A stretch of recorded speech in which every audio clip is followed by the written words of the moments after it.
وعلیکم السلام ورحمۃ اللہ وبرکاتہ۔ اللہ رب العالمین خیر و عافیت میں رکھے اور مزید دینی مسائل جاننے کی توفیق عطا فرمائے۔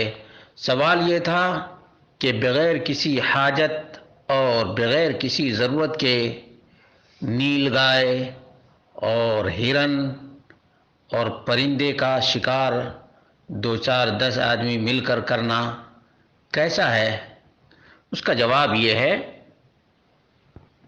کہ الصید للانتفاع بالمصید اما بالعقل او البيع او التصدق به على المحتاجين او اهدائه للاصدقاء والاقارب او غير ذلك من وجوه الانتفاع فهذا مباح باجماع العلماء۔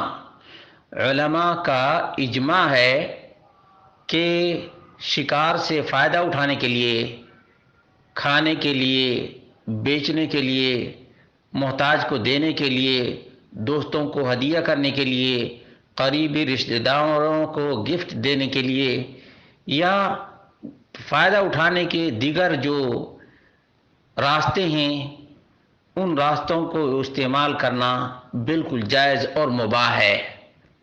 شیخ محمد بن صالح العثیمین نے کہا فہذا لا شک فی جوازہ، اس کے جواز میں کوئی شک نہیں ہے۔ وَهُوَ مِمَّا أَحَلَّهُ اللَّهُ عَزَّ وَجَلَّ فِي كِتَابِهِ، اور یہ وہ چیز ہے جس کو اللہ رب العالمین نے اپنی کتاب میں حلال قرار دیا ہے۔ وَثَبَتَتْ بِهِ السُّنَّةُ عن النبی صلی اللہ علیہ وسلم وَأَجْمَعَ عَلَيْهِ الْمُسْلِمُونَ، اور نبی مکرم صلی اللہ علیہ وسلم کی سنت سے بھی اس کا ثبوت ملتا ہے۔ مسلمانوں کا ایسے شکار کے مباح ہونے پر اجماع ہے۔ الشرح الممتع جلد نمبر 15 صفحہ نمبر 98۔ شکار کی دوسری قسم ہے لہو و لعب پر مشتمل، اور جب شکار کر لے تو چھوڑ دے، فائدہ نہ اٹھائے۔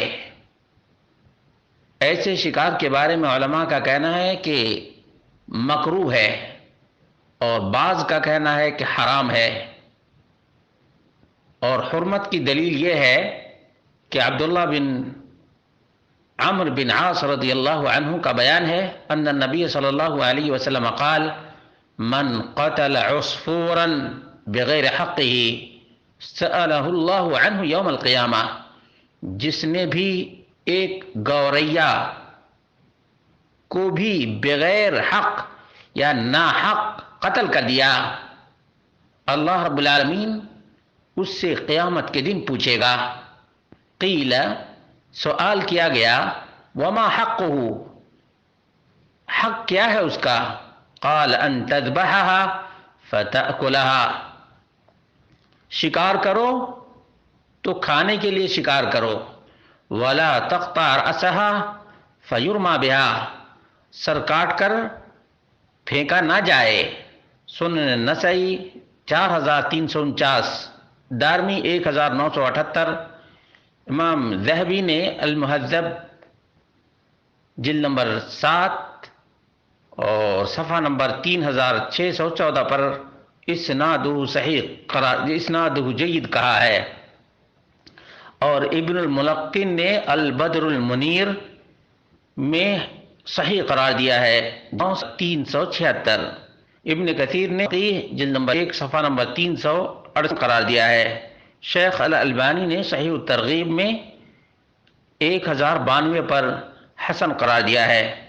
شیخ ابن عثیمین رحمہ اللہ نے کہا فہذا مکروہ، یہ مکروہ ہے، ولو قیل بتحریمہ لکان لہ وجہ، اگر ایسے شکار کو جسے پھینک دیا جائے، استعمال نہ کیا جائے، فائدہ نہ اٹھایا جائے، اس کو کوئی حرام کہتا ہے تو بالکل مناسب ہے، لأنہ عبث، کیونکہ یہ ضائع کرنا ہے، وإضاعة مال وإضاعة وقت، مال کو بھی ضائع کرنا ہے، وقت کو بھی ضائع کرنا ہے، اور شکار کو بھی چھوڑ دینا ہے۔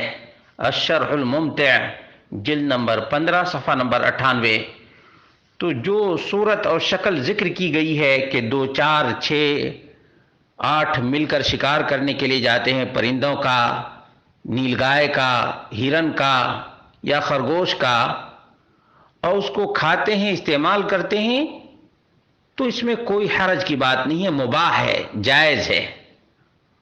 وَأُحِلَّ لَكُمْ، یہ اس میں داخل ہے، تمہارے لیے حلال ہے، اس میں داخل ہے۔ لیکن کوئی شکار کرے، یہاں تک کہ ایک چھوٹا پرندہ بھی شکار کرے اور اس سے فائدہ نہ اٹھا دے اور نہ کسی کو ہدیہ دے، نہ کسی پر صدقہ کرے، بلکہ شکار کر کے پھینک دے، تو یہ بعض علماء کے نزدیک مکروہ ہے، جبکہ شیخ محمد بن صالح العثیمین نے حدیث مصطفیٰ کی روشنی میں کہا کہ اضاعت وقت بھی ہے، اضاعت مال بھی ہے، اور شکار کو برباد کرنا بھی ہے، اس لیے حرمت کے زیادہ قریب ہے۔